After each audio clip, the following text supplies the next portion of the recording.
پھر press club کو تالے لگا دیے گئے، پریس کلب کے اندر نہیں جانے دیا گیا۔ ان سینئر موسٹ فوجی افسروں کو جنرل علی کلی خان کور کمانڈر رہ چکے، اہم عہدوں پر رہ چکے، سرو کر چکے، اس کے بعد جنرل شجاعت سیکٹری ڈیفنس رہ چکے، اس سے بڑا عہدہ کیا ہو سکتا ہے، 3 اسٹار، بریگیڈیئر، میجر، بے شمار، سب کے سب فیملی سمیت، نہیں، ان کے لیے دروازے بند کر دیے گئے۔ یہ جبر ہے۔ تمام ٹیلی ویژن چینلز کو کہا گیا کہ یہ پریس کانفرنس نہیں دکھائی جائے گی۔ ٹھیک ہے جی، یہ جبر ہے، یہ ہے اصل میں چیز جو کہ آ رہی ہے۔ لہٰذا پھر 6 بجے پریس کانفرنس، اور پریس کانفرنس انہوں نے کہاں کی؟ جو مسنگ پرسنز کے لیے کیمپ لگایا گیا ہے وہاں پہ کی۔ شریف لوگ، محب وطن لوگ، پاکستانی لوگ، اور اپنے بچوں سمیت آئے تھے، اپنی بیگمات کے سمیت آئے تھے۔ ان کے ہاتھ میں کوئی ڈنڈا نہیں تھا، کوئی سوٹا نہیں تھا، کوئی یہ آگ لگانے نہیں آئے تھے۔ بہرحال بریگیڈیئر میاں محمود صاحب نے کہا کہ 1947 پر ہم نے قائد اعظم کے منٹو پارک کے جلسے میں لبیک کہا، 1947 میں ملٹری اکیڈمی جوائن کی۔ ملک کا سب سے بڑا دشمن انہوں نے کہا رانا ثناء اللہ ہے۔ رانا ثناء اللہ کو کہنا چاہتا ہوں کہ تمہیں اس ملک کو تباہ نہیں کرنے دیں گے۔ ایوب خان نے ملک کی سلامتی امریکن کو بیچی۔ ہم نے فیصلہ کرنا ہے کہ ہم نے خودداری اپنانی ہے یا امریکہ نے ہمیشہ ہمارا ساتھ نہیں دیا۔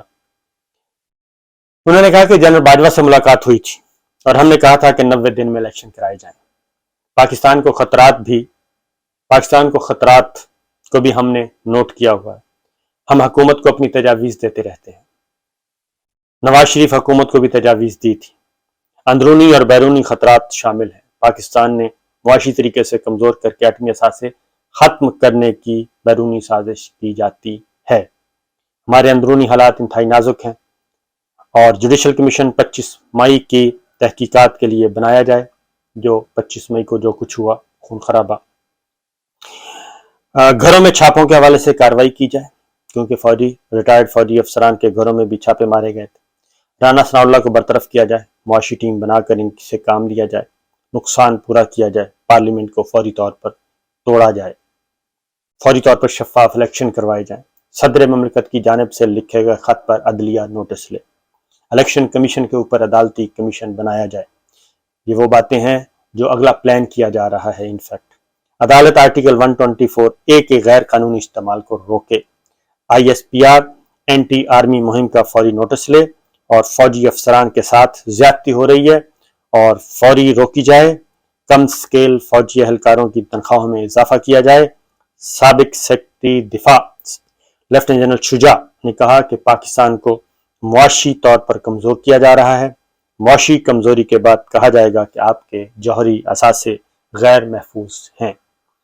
اس کے علاوہ وہاں پہ کیا ہوا یہ بھی بتا دیتا ہوں کہ معمولی سی بات نہیں ہوئی بلکہ بہت کچھ ہوا۔ اور اس میں جی پریس کلب انتظامیہ کو کال موصول ہوئی اور مائک ہٹا دیے گئے۔ احاطے میں بھی پریس کانفرنس نہیں کرنے دی، یہ بتا چکا ہوں۔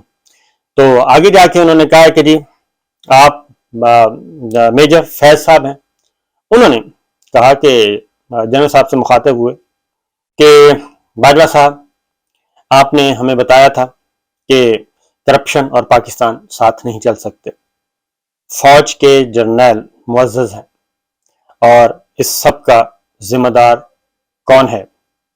یہ جو کچھ بھی ہوا انہوں نے کہا کہ صرف فرد واحد کا کام ہے اور فرد واحد کے علاوہ کسی اور کا کام نہیں ہے۔ انہوں نے یہ بھی کہا کہ فوج نہیں، صرف صدر پاکستان ہماری پینشن بند کر سکتے ہیں اور کوئی بند نہیں کر سکتا، اور حکومت اس کے بعد امپورٹڈ حکومت انہوں نے کہا جی نامنظور ہے، یہ بات کہتے رہیں گے، اور یہ بات انہوں نے کہا کہ کہیں گے۔ پھر وہاں پہ انتہائی سخت قسم کی نعرے بازی ہوئی اور سخت ترین قسم کی نعرے بازی ہوئی۔ وہ ہم نعرے بازی یہاں پہ نہیں بتائیں گے، اس کی وجہ یہ ہے کہ وہ بہت ہی حساس معاملہ ہے اور ہم اس حد تک نہیں جانا چاہتے۔ ہم نہیں چاہتے کہ کوئی خدا نخواستہ کوئی گڑبڑ ہو، لہٰذا وہاں پہ جو نعرے بازی ہوئی وہ بہت ہی، اور اس کے علاوہ بہت ساری چیزیں اور بتائی گئیں. اور انہوں نے ایک بات انہوں نے کہی کہ خاص طور پہ جو فوجی افسران کی اور فوجی جوانوں کی بیگمات آئی ہوئی تھیں، انہوں نے بھی وہاں پہ گفتگو کی اور انہوں نے بھی اپنا دکھ کھولا.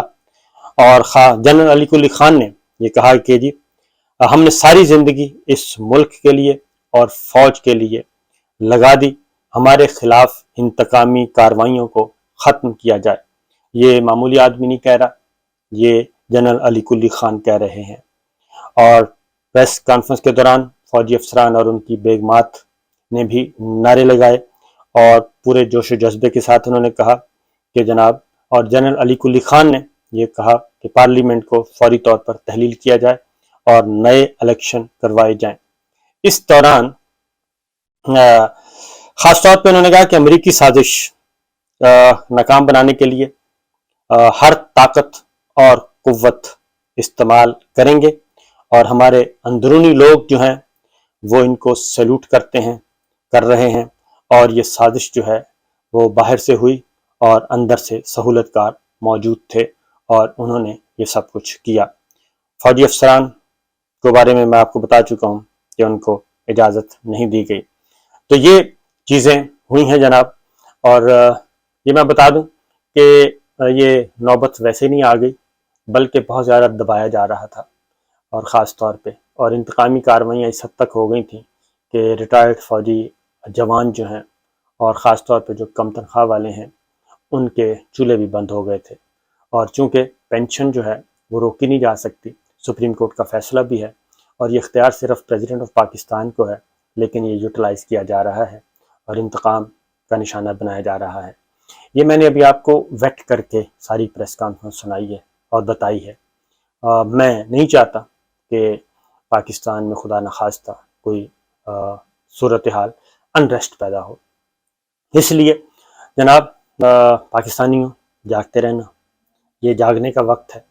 یہ جو تحریک عدم اعتماد ہے یہ پلانٹڈ ہے اور اس میں کوئی شک نہیں ہے. ڈونلڈ نے جو کچھ گفتگو کی تھی اور جو گفتگو ہمارے ایمبیسیڈر نے رپورٹ کی تھی وہ غیر معمولی تھی. اور صرف ہمارے ایمبیسیڈر نے نہیں بلکہ ہمارے ڈیفنس اتاشی نے بھی، جو کہ خود سرونگ آفیسر ہوتے ہیں، 1 اسٹار سرونگ آفیسر، انہوں نے بھی ان خطرات سے آگاہ کر دیا تھا. لہٰذا جاگتے رہنا اور کسی پہ اعتبار نہ کرنا. پاکستان کی حفاظت کرنی ہے، پاکستان کو بچانا ہے، کیونکہ پاکستان ہمارا ہے اور ہم نے یہاں رہنا ہے. اور یہ جو کچھ کرتے ہیں یہ سب کر کرا کے چلے جاتے ہیں. ماضی میں بھی ایسا ہوا اور اب بھی ایسا ہی ہوگا. لہٰذا یہ صورتحال ہے جناب. اس کے ساتھ ساتھ ایک اور بات بتا دوں کہ وہاں پہ بدمزگی بھی ہوئی، اور متی اللہ جان صاحب جو ہیں ہمارے کولیگ ہیں وہ بھی آ گئے اور انہوں نے ان کے ساتھ کوئی ہاتھا پائی ہوئی. وہ ڈیٹیلز انشاءاللہ پھر کسی وقت بتا دیں گے، کیونکہ وہ اس وقت اتنی امپورٹنٹ نہیں ہے جتنی امپورٹنٹ یہ بات ہے کہ آج سینئر موسٹ ریٹائرڈ فوجی افسروں نے، ان کی بیگمات نے، ان کے بچوں نے پریس کانفرنس کرنا چاہی، اپنی آواز قوم تک پہنچانا چاہی، لیکن وہ آواز نہیں پہنچانے دی گئی اور اس کو دبا دیا گیا. نیشنل پریس کلب اسلام آباد کو تالے لگا دیے گئے اور انہیں باہر بیٹھ کے یہ سب کچھ کرنا پڑا. شریف لوگ تھے، معزز لوگ تھے، بزرگ تھے ہمارے، اور اسی لیے وہ یہ دھکے کھا رہے ہیں. اگر وہ شریف لوگ نہ ہوتے تو ان کو دھکے کھانے کی ضرورت نہیں پڑتی اور وہ پاکستان کے لیے آج اپیلیں نہ کر رہے ہوتے. تو سوچنے کی باتیں ہیں، غور کرنے کی باتیں ہیں، اس کو سوچنا چاہیے. اس کے ساتھ ساتھ ایک اور کام بھی ہوا ہے، وہ انشاءاللہ پھر کسی وقت بتاؤں گا، کیونکہ معاملات جو نظر آ رہے ہیں ویسے ہیں نہیں. اور انشاءاللہ العزیز اس ساری جدوجہد میں پاکستان ہی جیتے گا اور پاکستان ہی سروائیو کرے گا. باقی سارے ادھر ادھر اڑ جائیں گے. اور خاص طور پہ یہ بتا دوں کہ ایون جنرل علی کلی خان کو یہ بھی کہا گیا تھا کہ ہم آپ کا کینٹ ایریا میں اور کنٹونمنٹ ایریاز میں آپ کے داخلہ بند کر دیں گے. علی کلی خان کو بھی اور بہت سے افسروں کو کہا گیا تھا، لیکن اس کے باوجود وہ آج تمام تر دھمکیوں کے باوجود وہ آج پہنچے اور انہوں نے اپنی آواز پہنچائی. اجازت دیجیے، اللہ حافظ.